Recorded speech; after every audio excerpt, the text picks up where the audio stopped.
Greetings, brothers and sisters. Hello and welcome back to Eva's House of Spirit. As always, I'm Eva, and today I will be sharing a simple 7-ingredient bath or floor wash with you. This video was requested a while ago by a lovely sister by the name of Shayna Margies. Blessed be and ashe to you and yours, Shayna, and I sincerely hope that I'm pronouncing your name correctly. Please forgive me and correct me if I am not.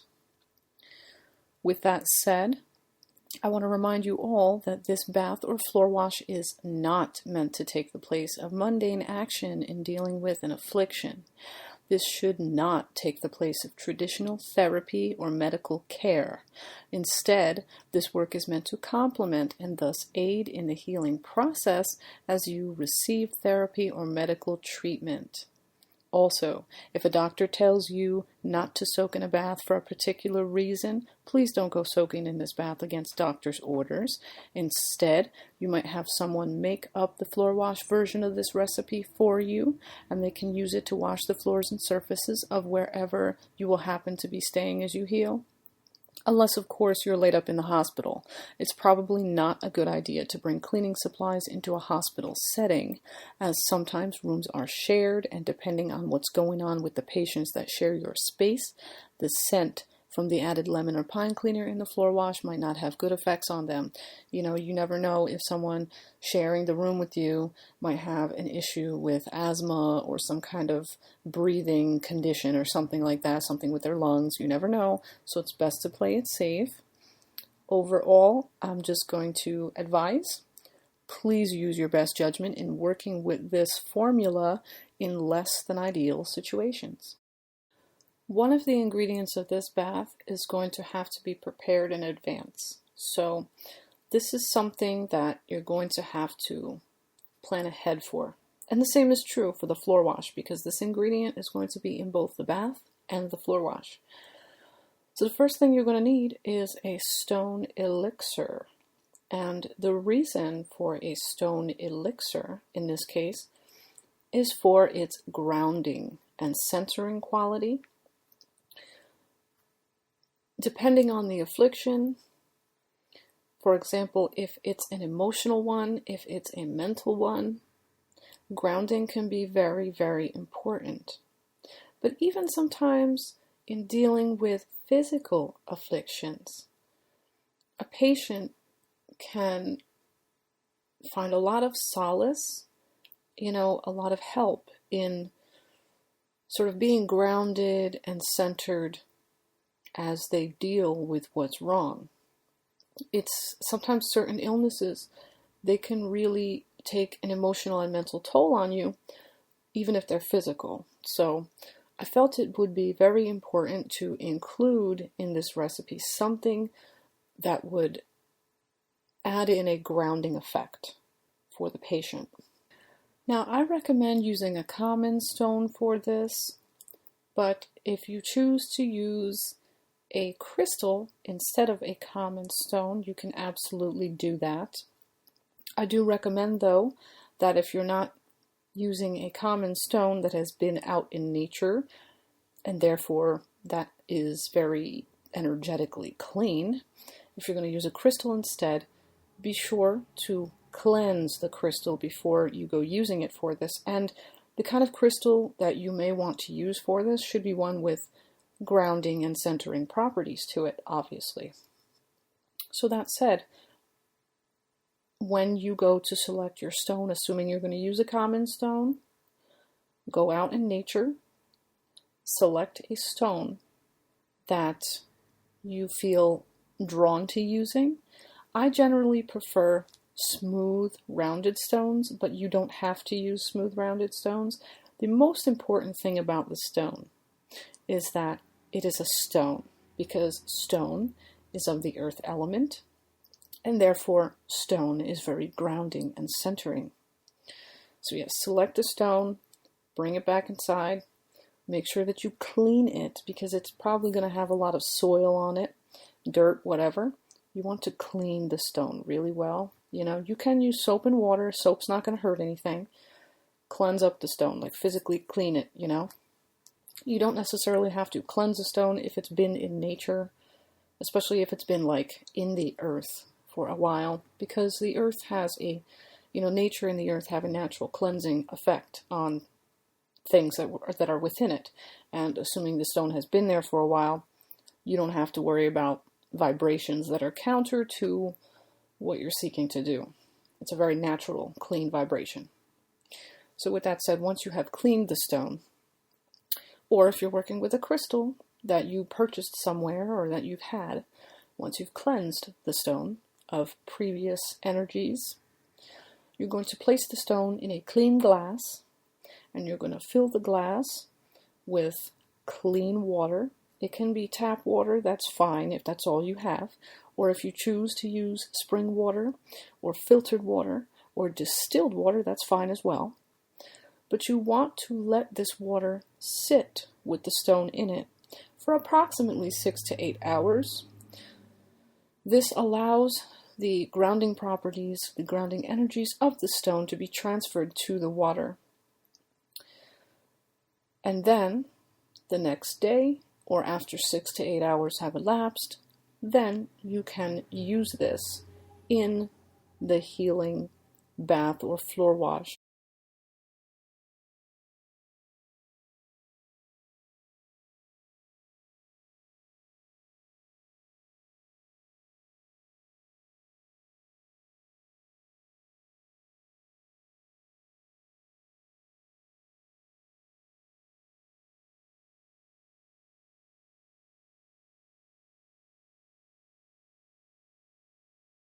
Once you have your stone elixir ready, now we can move to the next step, which is putting together the rest of the bath.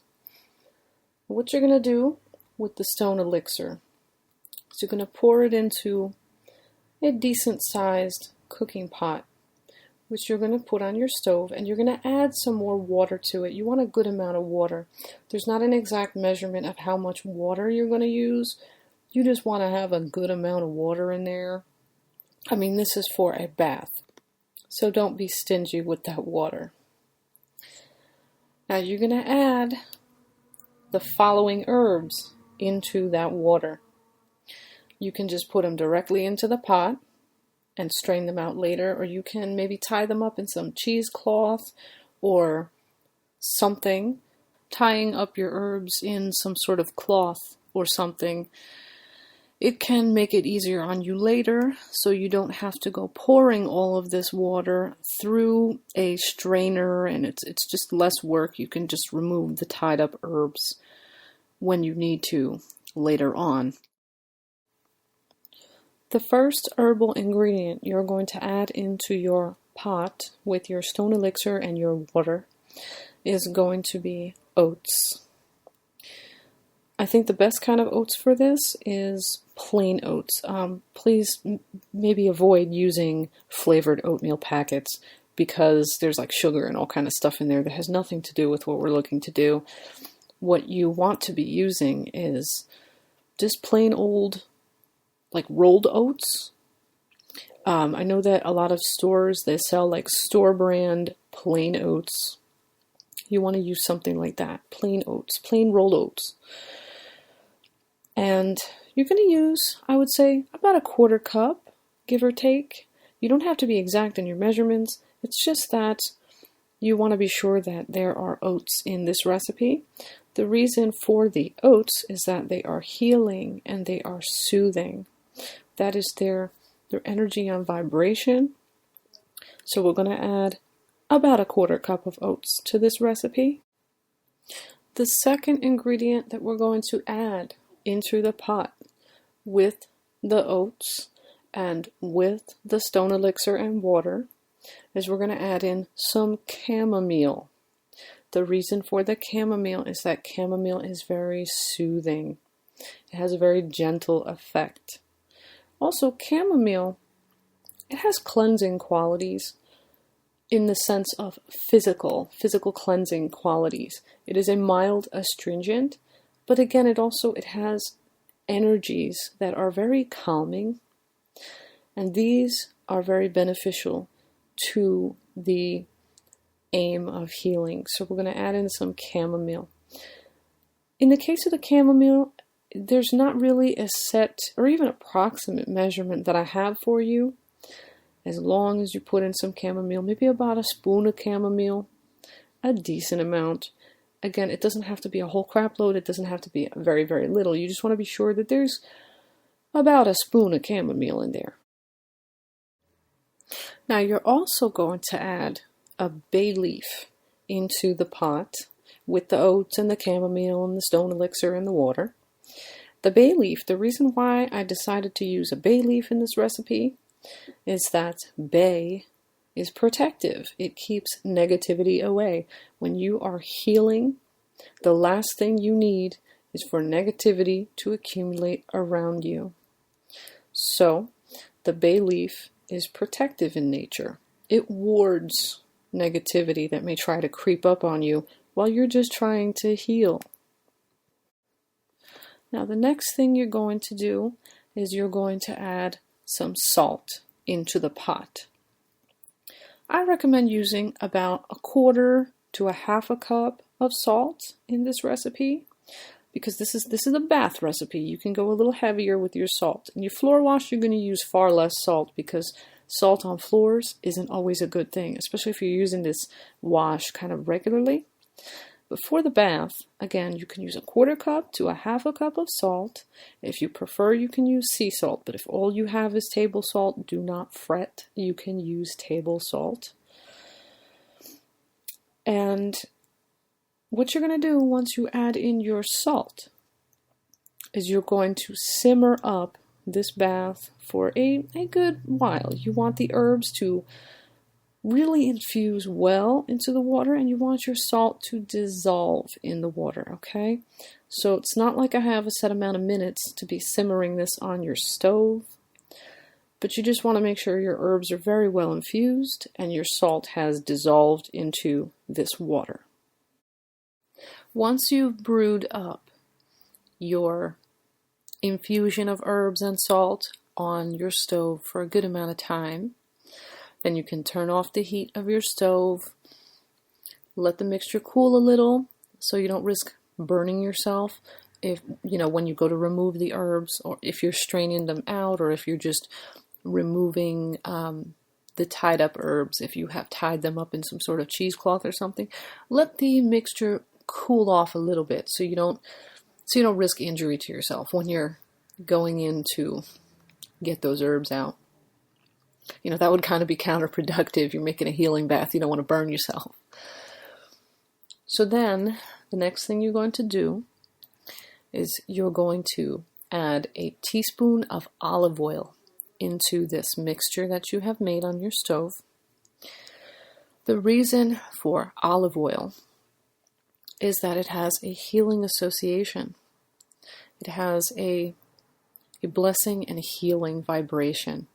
If you want to, you can instead substitute a healing oil that you may have bought at a metaphysical shop in place of the olive oil, in which case you may not want to use an entire teaspoon. That is an awful lot of oil. You could instead just put in a few drops, maybe 3, 5, 7, or 9 drops of metaphysical healing oil that you have purchased at a shop. Or you could also, alternately, if you want to use essential oils, if you have an oil that is especially associative of healing that you want to use rather than olive oil, you can use maybe 3, 5, 7, or 9 drops of a healing essential oil. And the final thing you're going to be adding to your bath is a few drops of blue food coloring. You don't have to be exact with how many drops of blue food coloring you use. You can use 3, 5, 7, or 9. Or if there's another number that you feel resonates better with you for some particular reason, don't be afraid to use that many drops. The reason for the blue food coloring is for the color vibration of blue. It is very associative of healing. Now, some people may choose instead to work with green. While this is not a bad idea, I will suggest that you pay attention to what kind of affliction you're aiming to help to treat with the color vibration of green. I have read in the past that because green has an association, with growth, it's advised that a practitioner takes care maybe not to use green with certain afflictions such as cancers, because you don't want to influence growth. In the case of a cancer, you don't want that cancer to spread and grow. So blue might be a more soothing color vibration. Now, if this is for a depressive individual, blue can also have a double-edged effect there. Blue sometimes is associated with depression. So if this is meant to treat an emotional condition such as depression, something that involves like deep sadness, grief, things like that, instead of using blue, you may want to use yellow, because yellow is uplifting, it's vibrant, it's happy. It counters the sad energy that can accumulate around a patient battling, depression or something of that sort. So do use your judgment in choosing a color vibration to work with in healing. But for most cases, especially when it's a physical affliction, I do recommend using blue food color in the bath. Alternately, what you can substitute instead of blue food color, if you are someone who likes to work with laundry bluing, those blue anil balls that are used in baths, especially in hoodoo, you can substitute anil in place of the blue food coloring. You can just dissolve an anil ball in the bath. Okay? Like maybe when you're simmering it on your stove, or instead you can just throw an anil ball into the bathtub, and let that dissolve as the patient is bathing and all that kind of stuff, in the warm water. Once you've added all these ingredients into the pot that you have, the whole bath is made up in the pot that you have, what you're going to do is you're going to run yourself a warm bath. And then you're going to pour the contents of the pot into the bath. And then the patient can proceed to take the bath. Now, the recipe for floor wash is going to be a little bit different in terms of how much of the ingredients you use.